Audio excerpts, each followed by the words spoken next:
Hello, Governor. This is Keisha, new from the Ville. I'm here to talk to you about Forever, Season 1, Episode 1, titled Reunion. First, let me tell you a story. I remember it like it was yesterday.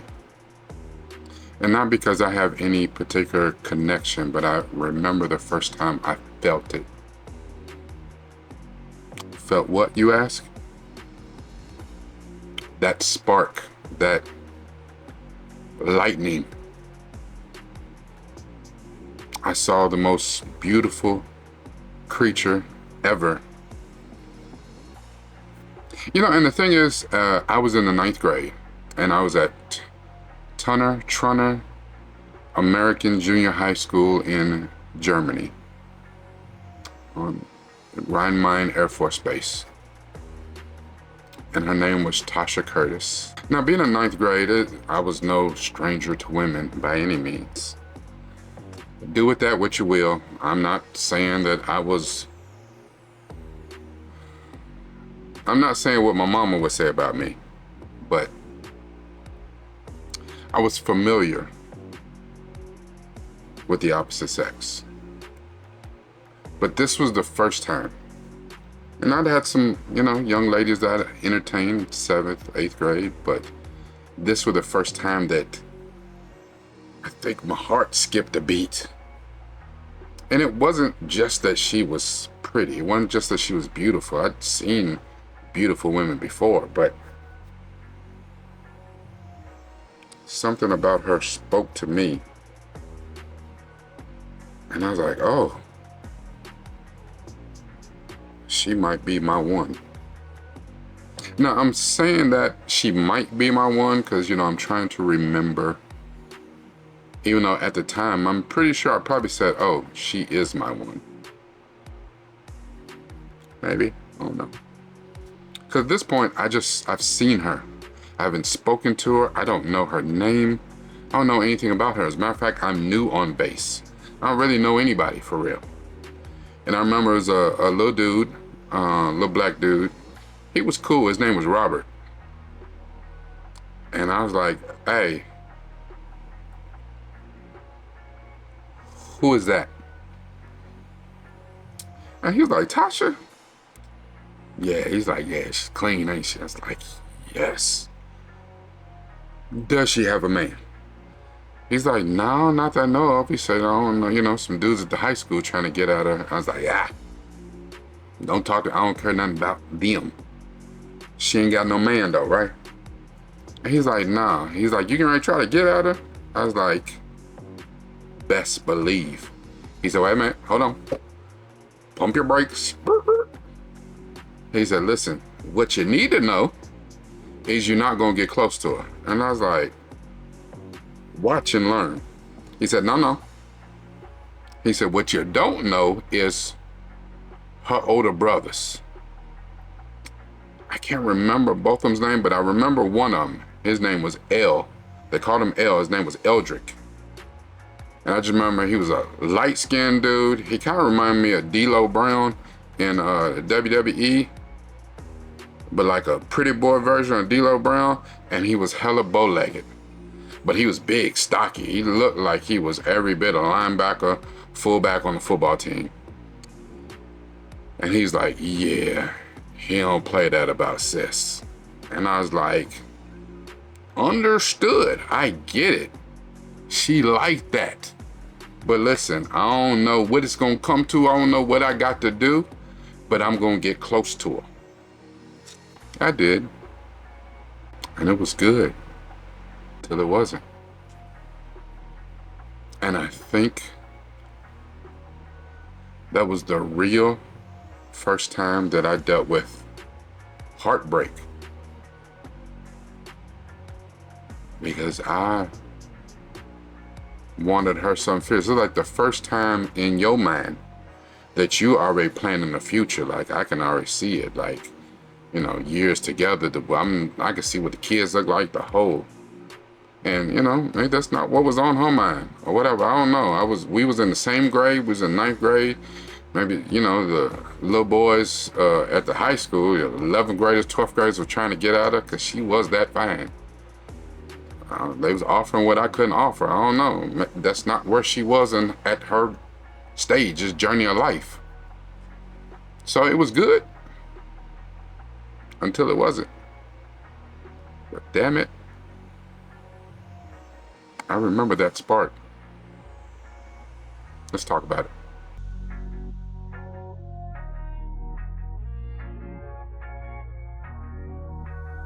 Hello, Governor. This is Keisha, Noob from the Ville, and I'm here to talk to you about Forever, Season 1, Episode 1, Reunion. And I'm going to call this Media Therapy Deep Dive, That Spark. But if you've been rocking with me for a while, you know I'm not going to take long.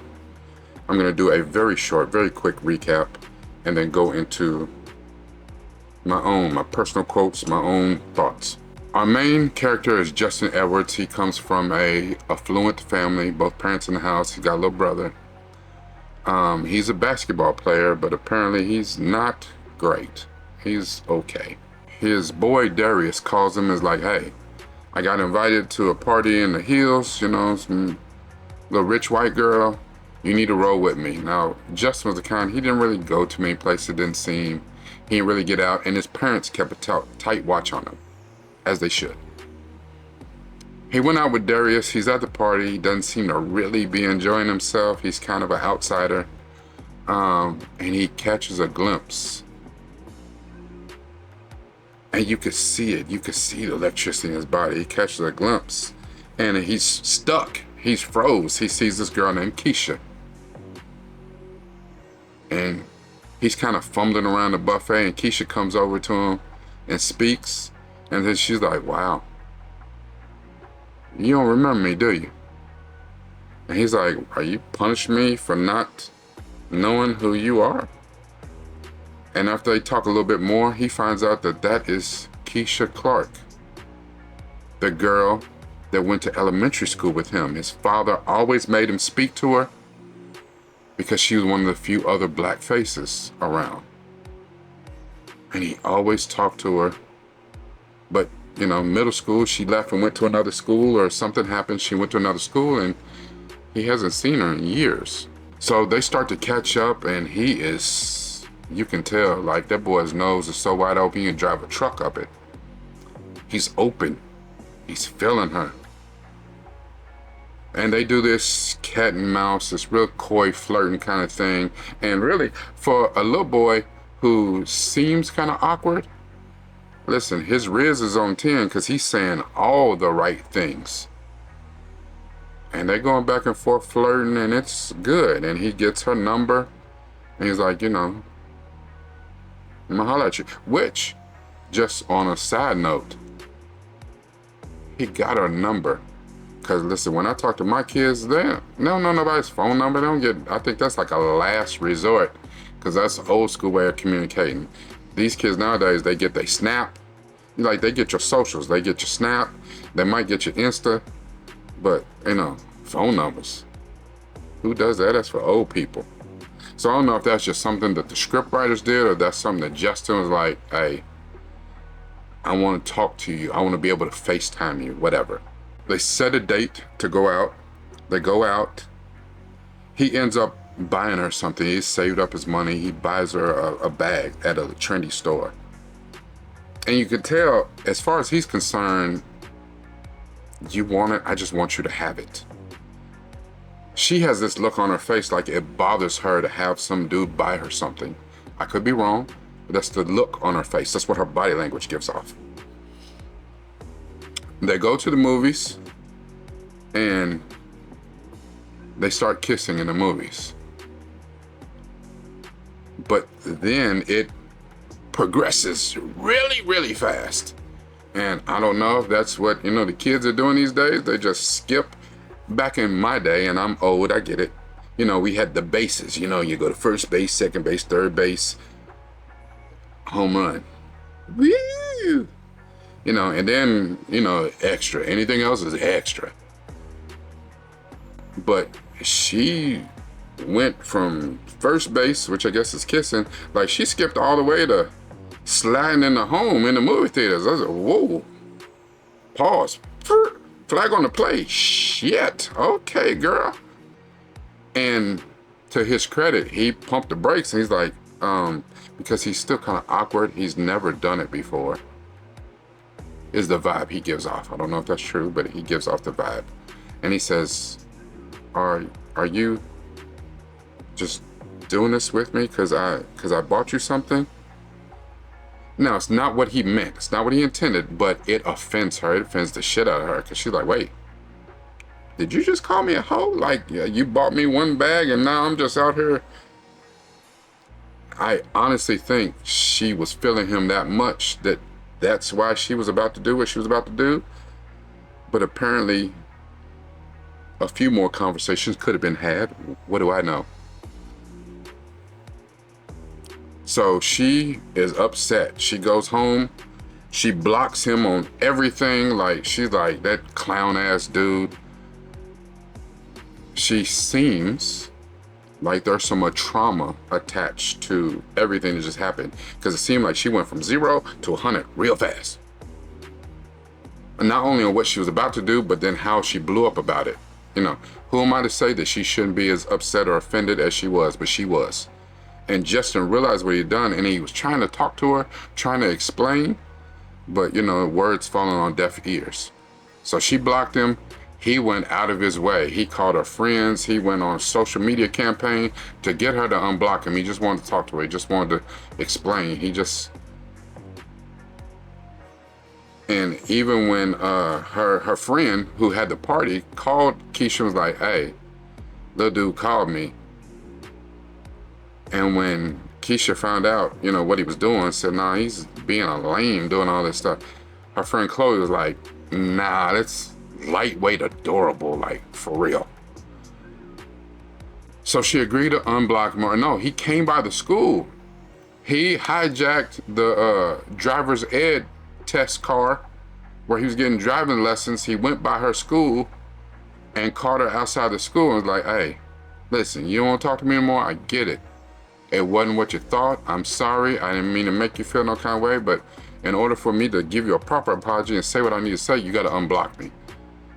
So he, you know, she agreed to unblock him. Problem was, as soon as he got home, his mom jumped all over his ass because he skipped classes to do the driver's test thing and then went out of the way to her school. And she's like, you didn't skip classes, you know what? You just out here wilding, doing what you want to do. Give me a phone, give me a computer, give me everything.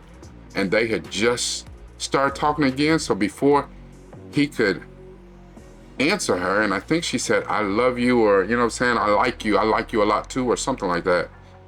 He left on red. He didn't get to answer. You know that I like my quotes. So I have a few short ones. I don't know who wrote them, so don't ask. The first one is, love is composed of a single soul inhabiting two bodies. The second one is, to be deeply loved by someone gives you strength, while loving someone deeply gives you courage. And the last one is simple. You call it madness, I call it love. I'm gonna keep this short and sweet. You know, that spark of love that I talked about at the beginning, it refers to, and I'm reading the actual Google quote, the initial intense feeling of attraction and connection between two people. I don't know if it is that though. I know the first time that I saw Tasha,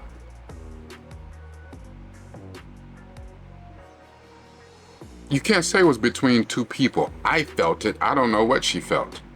I don't know. She may have saw me, didn't like my shirt, didn't like my shoes, said, you know, I wasn't tall enough, I wasn't dark enough, you know, she didn't like my haircut, anything. But I saw her, and it's almost like one of those scenes where they're like walking in slow motion and the rest of the world blurs out. And I felt electricity in my body. Like all of a sudden I got warm, I started sweating, and then I got cold and shit. I was like, oh. Something came over me, which to that point had not come over me before. I was like, holy shit. Now, you, especially if you got Instagram, you see beautiful women all the time. And, you know, I don't know if they think that they're beautiful. I know that they think they good enough to thirst trap or farm their ass off. But sometimes it has to be more than just that. That is what initially got me. When I finally talked to her,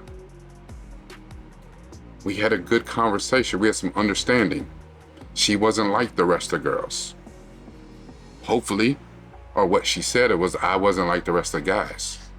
But again, I was new. I was a new commodity in town. The thing is, being new wears off fast. You know, unless you have some sort of mystery, talent, you know, good looks, money, all the other things that make you a commodity that woman and the other woman want from you. Because everyone wants something from someone else. You can say, I don't want anything from you. Well, yes, you do, even if it's just your time. And unfortunately, most people don't realize that's the most valuable thing I have is to give you my time. I can give you my money and that'll piss me off if you waste my money. And it's not about I spend money on candy and a movie and dinner or whatever and we have a good time. Is that money well spent? Yeah. But I don't have to spend money to have a good time with you if that's all you want from me. But the worst thing you can do to anyone is waste their time. Because if I give you 2-3 hours of my time and then you flake, you ghost me, you whatever, you had zero intentions, then I'm like, I can't get that time back. Now, most of us think that we have all the time in the world. It's not a big deal, but it is. Most people get upset because they wanted something, maybe physical from you, and it's not okay. It's not. And I can't say, I can't sit here and lie and say, no, I've not wanted it to progress to physicality with a young lady. But at the same time, I was hoping that I really just want to kiss your face. But I was about to get me out of pocket. I was about to say some other shit. Anyway, at the same time, you're hoping that they feel that way about you. They feel that strong connection. Now, you have to be very careful about being physical with people. Now, I did not know this and did not prescribe to this when I was younger. And I was all, hey, we can get to that physical action. Yes. And thank you. Now I've gotten older, been married a couple times, been single for quite a while. It's not about that. It's about the small things that you miss. Those are big gestures. That's cool. But it's the small things, the people that look out for you, the people that care for you, the people that are for real about you. Simple things. Have you eaten today? Did you get enough rest? Remember things for you that you have forgotten. Small things. Can you be my peace? Because for me, that's all it's about these days. Peace. And if you can't be my peace, I don't want no peace. I'm only one episode in, and this series seems to be phenomenal. And I'm going to wait till I get a few more episodes to see if it's going where I think it's going to be going. I remember reading the book back when I was in junior high. It was the book Forever by Judy Blume. I really want my teenage kids to watch this series. But before I give that 100% full endorsement, I need to watch a few more episodes to see where this is going, what conflict, what our two characters are dealing with, and where this goes. Because I know sometimes I don't want to give a full endorsement, and then kids are watching this is like, wait, you told me to watch. It's like saying, hey, Euphoria is great, you should watch it. Ooh, pump the brakes. I heard about that. I ain't watched Euphoria. I've never seen it. I heard about it. I don't want my teenager watching no parts of that wild bullshit. But I do want them to understand and learn how to navigate love, because the love that you get in high school is different. It's different. It's just different. I'll leave it at that. This is Rakai Steed, new from the Ville. Make sure that you share this as much as possible. Leave me a like. Leave me some comments about, you ever had that spark of love? You ever felt that spark, that lightning hit you? Leave me some comments. And if for some reason you haven't subscribed, hit the button, subscribe, watch the videos. There might be something that resonates with you. Remember, everything that I watch, I use this, but it's even more important to use this. Not a stormtrooper. Use your heart.